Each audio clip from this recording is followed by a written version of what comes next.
Hello दोस्तों, हमारे YouTube channel पे आप लोगों का स्वागत है। मैं हूं कमलकांत और अभी हम बात करेंगे बीपीएससी के संदर्भ में। देखिए दोस्तों, सबसे बड़ी जो अभी बात है, बीपीएससी के माध्यम से शिक्षक बहाली की जो परीक्षा होने वाली है उसको लेकर संशय बरकरार है और छात्रों के बीच अभी ऊहापोह की स्थिति है। ऐसे में छात्र तैयारी भी नहीं कर पा रहे हैं और मानसिक रूप से वो परेशान हैं। आज बीपीएससी के चेयरमैन सर का ट्वीट आया। ट्वीट आने के बाद जो छात्रों में विरोधाभास है परीक्षा को लेकर वो और ज़्यादा बढ़ गया है। सबसे बड़ी जो चीज़ है वो है बीएड धारी क्या 1 से 5 के लिए एलिजिबल हैं या नहीं, इसी को लेकर जो है सबसे ज़्यादा चर्चा चल रही है।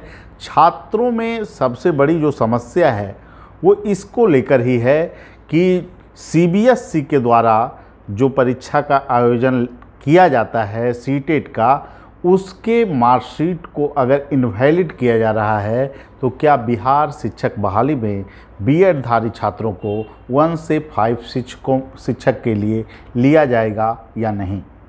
अभी की जो खबरें आ रही है उसके अनुसार आपको वेस्ट बंगाल में जो है कि आपको मान्यता को रद्द कर दिया गया है। बीएड धारी जो लोग हैं वो शिक्षक नहीं बन सकते हैं। तो ऐसे में सबसे बड़ी जो परेशानी है कि क्या बीपीएससी के द्वारा जो संचालित की जा रही परीक्षा है उसमें बीएड धारी छात्र शामिल हों या ना हों।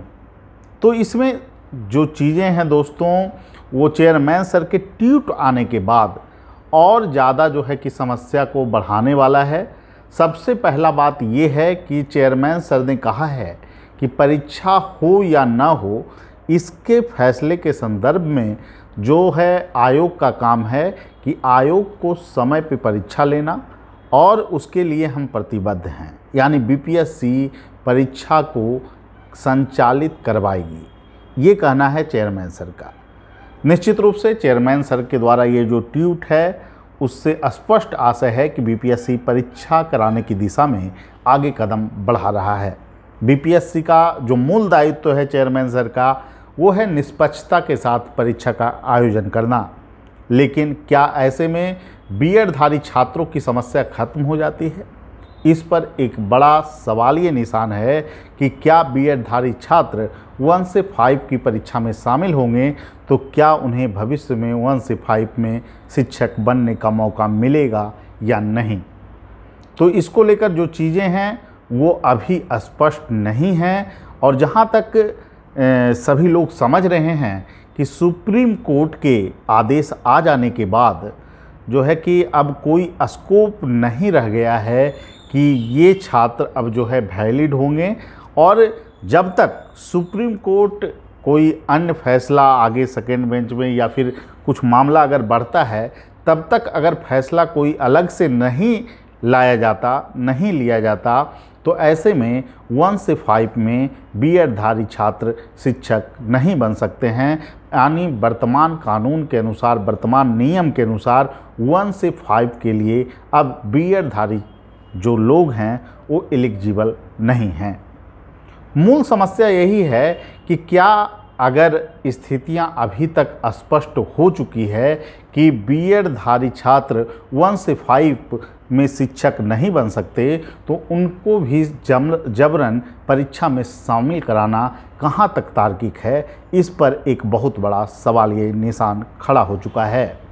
चेयरमैन सर के ट्वीट आने के बाद अभी छात्रों की परेशानी बढ़ना और भी लाजमी है, क्योंकि जो मूल मुद्दा है उसका अभी निराकरण नहीं हुआ है। चेयरमैन सर का कहना है कि जो फैसला है वो सरकार को और शिक्षा विभाग को लेना है, तो ऐसे में बीपीएससी इसमें कोई हस्तक्षेप नहीं कर सकती।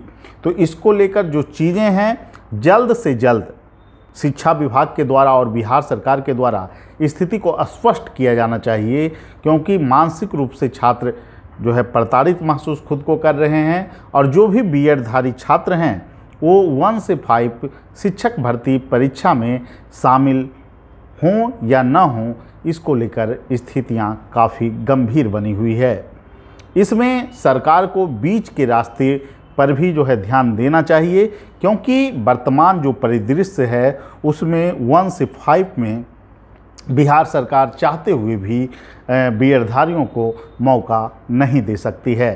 तो 6 to 8 के लिए वैकेंसी दिया जा सकता है, जिससे कि ये बीएडधारी जो छात्र हैं उनको शिक्षक बनने का भविष्य में मौका मिल सके। दूसरे नंबर पॉइंट ये है कि यह स्टेट का जो आयोजन हो रहा है उसमें अपेयरिंग लोगों को मौका का भी मांग किया जा रहा है। चाहे बहुत सारे ऐसे लोग हैं जो 2023 में डिग्री जिनका बीएड का पूरा हो रहा है, तो वो भी अपेयरिंग का मांग कर रहे हैं कि हम लोग को भी स्टेट में शामिल होने दिया जाए।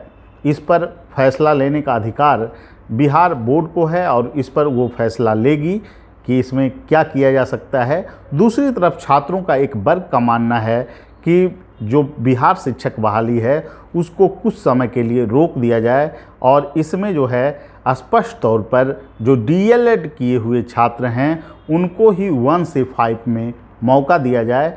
और दूसरी तरफ जो ये माध्यमिक और उच्च माध्यमिक का जो परीक्षा होना है उसमें यह स्टेट वाले जो लोग नए लोग शामिल होंगे उनको भी परीक्षा में बैठने का अवसर दिया जाए। विवाद को सुलझाने का सबसे बेहतर विकल्प यही हो सकता है कि 6 to 8 के लिए जो वैकेंसी है उसको लाया जाए और उसकी संख्या लगभग 50,000 रखी जाए। वर्तमान में जो यह स्टेट के तहत जो आपको माध्यमिक और उच्च माध्यमिक का आयोजन हो रहा है उसमें बीएडधारी छात्रों को जो है कि मौका मिले, अपेयरिंग छात्रों को मौका मिले। और जो माध्यमिक और उच्च माध्यमिक में शिक्षक बहाली हैं, चूँकि उसमें सीटों की संख्या के अनुपात में पहले भी शिक्षक नहीं हैं और 11-12 साल से यह स्टेट का आयोजन भी नहीं हुआ है विभिन्न विषयों का, चाहे इतिहास का, ज्योग्राफी का, तो इसके लिए ये छात्र दोषी नहीं हैं। और सरकार को पहले भी इस पे बात की है कि हर एक साल यह स्टेट का आयोजन होगा। जिसको फॉलो नहीं किया गया है तो तत्काल प्रभाव से परीक्षा को रोककर कुछ दिन बाद परीक्षा कराया जा सकता है। हालांकि ये निर्णय सरकार को लेना है, शिक्षा विभाग को लेना है। ऐसे में चेयरमैन सर का ट्वीट छात्रों के समझ से परे है कि चेयरमैन सर कहना क्या चाहते हैं। परीक्षा कराना अगर एक विकल्प है तो विकल्प किस तरह का हो सकता है, इस पर छात्र कंफर्म नहीं हो रहे हैं। स्थितियां क्या होगी अगर परीक्षा में इन सभी छात्र बीएडधारी छात्रों को सिरे से बाहर कर दिया जाता है, तो ऐसे में इस परीक्षा का औचित्य उनके लिए क्या रह जाएगा, इस पर भी एक बहुत बड़ा सवाल है कि सुप्रीम कोर्ट के निर्णय आने के बाद उन्हें क्यों बैठने के लिए बाध्य किया जा रहा है, जबकि पहले ही उनकी अहर्ता को समाप्त कर दिया गया है। तो इस पर निर्णय लेना चाहिए चेयरमैन सर को। और स्पष्ट तौर पे मेरा एक बात मानना है कि छात्रों को दिग्भ्रमित जो छात्र हो रहे हैं उनके कन्फ्यूजन को बिल्कुल समाप्त किया जाए, सरकार के तरफ से, शिक्षा विभाग के तरफ से और बीपीएससी के तरफ से। ऐसा प्रतीत होता है कि तीनों ही इकाई पे कोई सामंजस्य नहीं है और सामंजस्य के अभाव में ही ऐसे ट्वीट आ रहे हैं और अभी तक कोई फैसला नहीं हुआ है, जिसके कारण छात्रों में स्थिति काफ़ी गंभीर बनी हुई है। और जल्द से जल्द इसका निराकरण हो, चाहे सरकार जो भी फैसला ले, लेकिन छात्र हित को इग्नोर नहीं किया जाना चाहिए और छात्रों को अधिक से अधिक मौका मिले। सरकार कहती भी है कि हम रोज़गार देने के लिए जो है काफ़ी प्रतिबद्ध हैं, तो बिहार सरकार के जो 10 लाख रोज़गार के जो वादे हैं उस पर कहां तक सरकार खड़ी उतरती है, इस पर भी एक बहुत बड़ा प्रश्न चिन्ह लग गया है। ऐसे में जब शिक्षक बहाली में के नियम में परिवर्तन करने पड़ रहे हैं, हालांकि इसके लिए बिहार सरकार दोषी नहीं है, जो गाइडलाइन है उसी को बिहार सरकार फॉलो कर सकती है। तो निश्चित रूप से नियम और कानून से बिहार सरकार भी बंधी हुई है, तो बीच का रास्ता क्या होगा, इस पर जल्द से जल्द निर्णय लिया जाए, यही छात्रों की मांग है। आशा है कि बिहार के माननीय मुख्यमंत्री और उप मुख्यमंत्री के द्वारा इस मुद्दे पर जल्द ही कोई बड़ा निर्णय लिया जाएगा, जिसकी अपेक्षा बिहार के लाखों छात्र कर रहे हैं। ठीक है, सभी लोगों को धन्यवाद। और एक ही बात कहूँगा कि निराकरण जल्द से जल्द हो, क्योंकि मानसिक पीड़ा से बिहार शिक्षक बहाली के छात्र गुजर रहे हैं, जो कि उनके लिए जो स्थितियां हैं वो काफ़ी प्रतिकूल है, क्योंकि ऐसे में न तो वो सही ढंग से तैयारी कर पा रहे हैं और न ही उन्हें ये लग रहा है कि वो भविष्य में शिक्षक बन पाएंगे। ठीक है, सभी लोगों को धन्यवाद। और एक ही बात कहेंगे कि आप लोग वेट एंड वॉच की पॉलिसी बनाए रखें और थोड़ी बहुत तैयारी भी ज़रूर करें। और डीएलएड वाले का तो कन्फर्म है कि उनको तो मौका मिलेगा ही। आज अगर परीक्षा टल भी जाता है तो भविष्य में 1 से 5 के लिए वो शिक्षक होंगे। और जो माध्यमिक और उच्च माध्यमिक के जो स्टूडेंट हैं, जो बिहार शिक्षक भर्ती परीक्षा में जो शामिल होने जा रहे हैं, उन्हें भी अपनी पढ़ाई पे ध्यान देना चाहिए, क्योंकि क्या होगा क्या नहीं यह समय बताएगा। लेकिन जब परीक्षा आगे भविष्य में भी होगी तो उसमें मेरिट ही एक आधार होगा। तो इसलिए उनको अपनी तैयारी को जारी रखनी चाहिए। हालांकि जो बीएड धारी छात्र माध्यमिक और उच्च माध्यमिक में शामिल नहीं हो रहे हैं, उनके लिए स्थितियां काफ़ी प्रतिकूल है और ऐसे में सरकार की तरफ वो आशा भरी निगाह से देख रहे हैं। तो निश्चित रूप से इस समस्या का सोल्यूशन किया जाना चाहिए। ठीक है, सभी लोगों को धन्यवाद। एक ही बात कहूँगा कि आप लोग अभी जो है धैर्य बनाए रखें और सरकार के तरफ से शिक्षा विभाग में आप जाकर मिल सकते हैं। जिनको समस्या लग रही है, निश्चित रूप से सरकार आपकी बातों को सुनेगी और बीच का कोई रास्ता ज़रूर निकालेगी। ठीक है, सभी लोगों से यही कहेंगे कि आप लोग अपना काम करते रहिए और जो होगा सभी के साथ होगा। ठीक है, सभी को धन्यवाद।